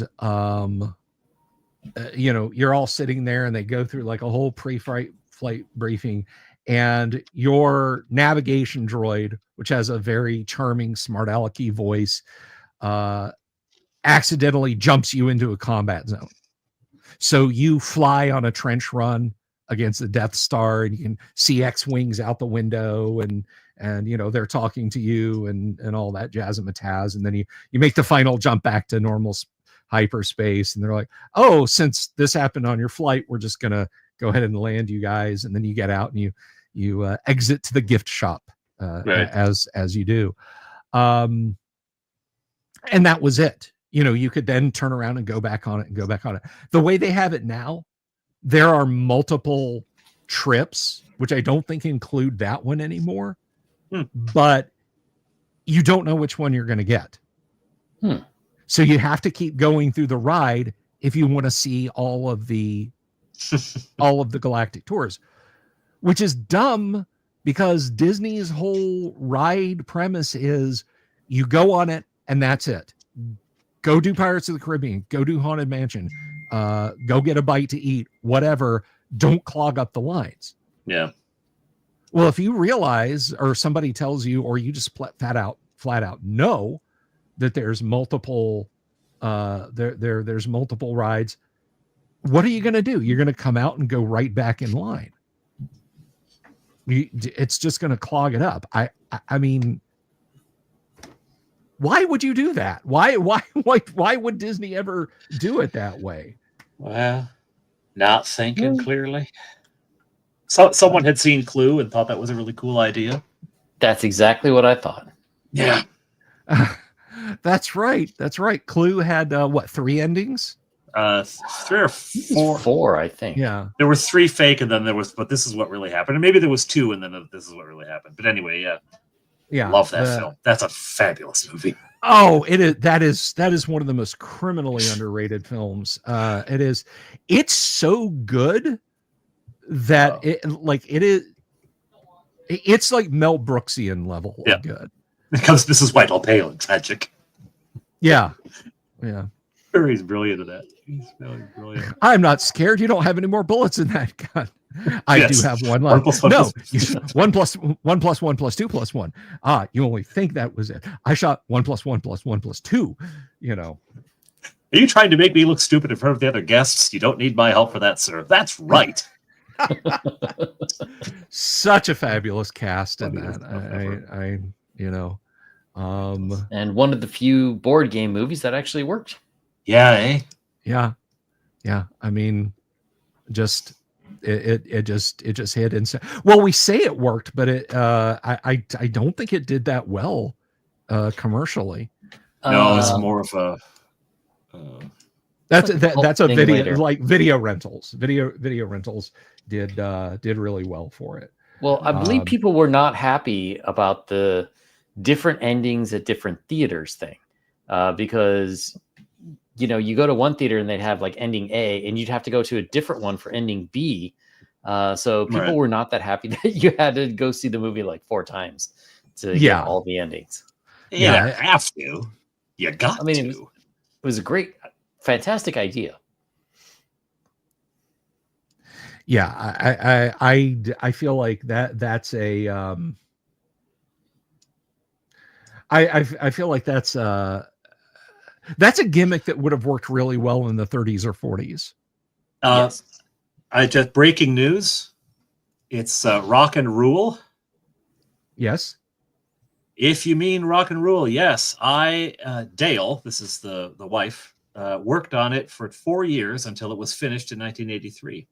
Dave did a little bit of storyboard work, but he didn't want to work on it so that he could instead see the finished look instead of being so close to it. He had a lot of other projects on the go as well at the same time.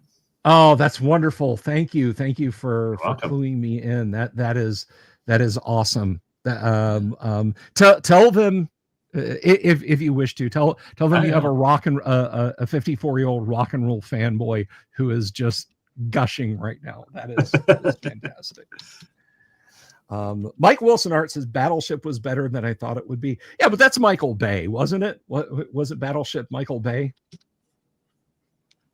I think it might have been, yeah. Another inappropriate use of Michael Bay. Is there ever an appropriate use of Michael Bay? 13 hours. For 13 commercials, hours was awesome. Commercials for the U.S. military. That's basically 13 hours, yeah. And what absolutely floors me about Michael Bay films is it just. I mean, we're all old enough to remember the Irwin Allen movies, right? The Irwin Allen disaster movies, Earthquake, The Killer Bees, The Swarm. That was it, The Swarm. He did a couple of the airport movies, and it's just so formulaic. Something bad's going to happen, and all-star cast is going to succeed. Michael Bay basically said, "Hold my Red Bull power drink." Hold my G4 Extreme Gatorade, and built his entire career on big, dumb movies that are. I mean, I have a lot of inappropriate analogies that I'm not going to say that watching a Michael Bay movie is like, but at the end of the evening, you leave satisfied if a little confused about what just happened. I mean, when he's doing the right movie, they're fantastic. They look great. The only thing is you got to get him on the right movie. He reminds me, speaking of which, Roland Emmerich is another one that, he ended up doing all those disaster movies. Yeah. Roland Emmerich, very much the same. He had 2012. Yeah. Was it? Was Roland Emmerich was he ID4? I think he Independence Day? was. I think he was. Yeah. Some directors that they just hit it. Oh yeah, Towering Inferno. Towering Inferno was a good one, Balthazar. Yeah, he did. I think he did Earthquake with The Rock. Oh yeah, I forgot they remade it. You know, a guilty pleasure of mine back in the late 90s, early 2000. I think it was the year 2000, summer of 2000 was Volcano with Anne H and Tommy Lee Jones. Yeah. Wait, wasn't that Roland Emmerich? Now I want to. Now I got to look it up. You've sent me to look it up. He did that one where the world freezes. The day. It was the day after tomorrow. The day after tomorrow, yes. Which is Monday, and one of the dumbest titles I ever heard. Like the day after makes much more sense, but the day after tomorrow. Let's see. So, directed by Mick Jackson. Oh, that was actually a director named Mick Jackson,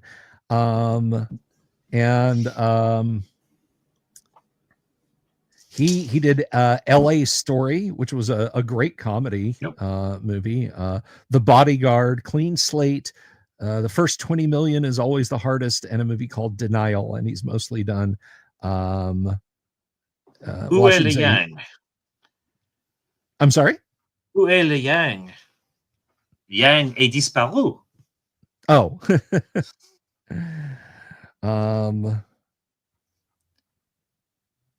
But anyway, he turned into a pumpkin and gone away. We have no yang. Let's see. There we are. There he is. Hey, you're back. I'm back. I was looking over at the screen there, the Wikipedia. I don't know if you heard that what I was talking about, but yeah, no, that was directed by a guy named Mick Jackson. Who did some fun movies, but nothing, nothing quite literally earth-shattering. You mentioned the day after tomorrow. That was 2004. All right. The day after tomorrow. He also did Independence Day. Okay, so that was Roland Emmerich. And Crappy Godzilla. And yes, and the bad Godzilla movie. The Coming Global Superstorm is the book that The Day After Tomorrow is based on, and it was written by Whitley Strieber and Art Bell. Art Bell. Art Bell. Yes, this is what The Day After Tomorrow was based on. Hey, North of the Rockies, thank you for the super. How many times have you been told you bear a striking resemblance to paranormal investigator Nick Redfern? Nick Redfern. I guess that's one time. Yeah, one. I don't know who Nick Redfern is. This is Nick Redfern. Well. Yeah. Get yourself a hat, Yang. Maybe. Okay. That cover up his solar panel, though. But thank you very much, North of the Rockies. Now I'm gonna have to look into Nick Redfern's work. His ears. Well, gents, I'm going to be turning into a pumpkin soon myself because I've got an in-person game to get to. Alrighty, sounds like loads of fun. D&D, I'm presuming, yes. D&D. That is awesome. So now you guys, I guess I should say real quick before you pumpkin, belated happy Thanksgiving to you up there in Kanukistan land. Thank you. Do you do an American Thanksgiving being an expat? No, generally not.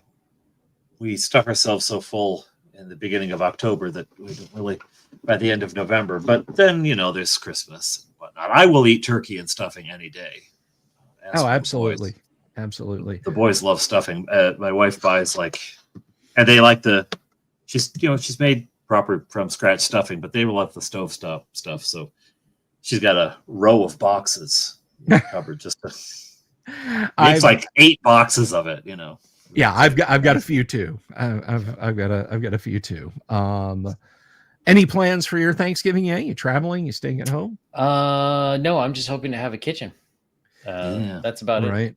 Right. Well, I certainly hope you do. We'll be celebrating here at the Delver's Dungeon. We will be celebrating with some roast cockatrice with some goblin stuffing. I don't know. I'm just making stuff up. Yeah, we're gonna have just a quiet Thanksgiving here at home, and I think that's just gonna about do it. Thank you everyone for tuning in. I want to thank North of the Rockies for that super. It absolutely helps keep the lights on. Folks, if you're out there and you're watching me, please absolutely subscribe to these two gentlemen's channels, or Santa will definitely put coal in your stocking. I'm going to be back on Monday. We will be, Yang, we'll be at your place next, yeah? I think so, yeah. Yeah. For a Christmas Winter Wonderland world domination extravaganza. We will gently take over your planet, and we will have those gift ideas for last minute shoppers, all the nerd news that fits, and everything else you like to see in your lives from the Nerd Council of Doom. So everybody, have an absolutely wonderful rest of your Saturday, and we'll see you next time on the NCOD. Peace. Love you all.